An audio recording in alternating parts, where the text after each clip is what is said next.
Dua kali kebakaran terjadi di kota Samarinda pada hari yang sama. Musibah itu pun mengakibatkan puluhan rumah warga ludes rata dengan tanah. Ratusan orang pun juga kehilangan rumah mereka dalam sekejap.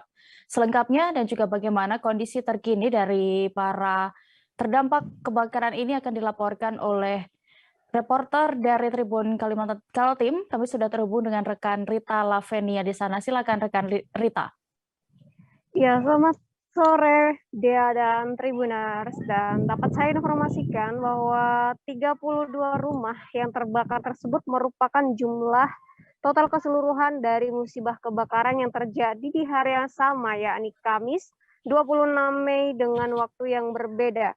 Nah, kebakaran pertama terjadi di Jalan Lejen S. Parman, Gang 4, Kecamatan Sungai Pinang pada pukul 11.20 waktu Indonesia. Nah, posisi bangunan berada di bantaran Sungai Karangmumus dan memang merupakan kawasan permukiman padat penduduk dengan bangunan bermaterial kayu yang berdempetan.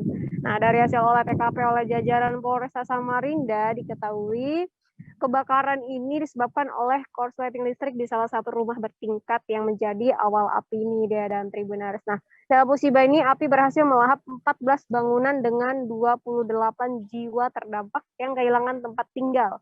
Nah, kemudian hanya berjeda 3 jam setelah proses pemadaman, kembali terjadi kebakaran di Jalan Cipto Mangunkusumo, Kecamatan Lokajanan Ilir yang juga menimpa perumahan padat penduduk yang berada di tepi Sungai Mahakam nih, Dea dan Tribuners. Dan sama seperti musibah sebelumnya, para penghuni tidak sempat menyelamatkan satupun barang berharga mereka. Bahkan untuk menyelamatkan diri, para penghuninya sampai terjun ke sungai hingga berhasil diselamatkan oleh perahu nelayan, takbut, dan armada milik Satpol Airut Polresta Samarinda. Bahkan, pemadam kebakaran gabungan sendiri berhasil menguasai api dalam waktu 1 jam 30 menit. Dan diketahui 18 bangunan ludes terbakar dan 400 orang kehilangan tempat tinggal. Namun sejauh ini pihak kepolisian belum mengungkapkan apa yang menjadi penyebab kebakaran di lokasi kedua ini ya, Dea dan Tribuners. Juga dari data yang kita peroleh dari Dinas Pemadam Kebakaran dan Penyelamatan Kota Samarinda, 32 bangunan dari 2 lokasi berbeda tersebut rata-rata merupakan rumah bangsawan, indekos, dan beberapa rumah tunggal. Dan buat para penghuninya, saat ini sedang mencari tempat kos-kosan baru, kontrakan, juga sambil menunggu bantuan dari pemerintah ataupun dari masyarakat sekitar. Terima kasih sudah nonton. Jangan lupa like, subscribe, dan share ya.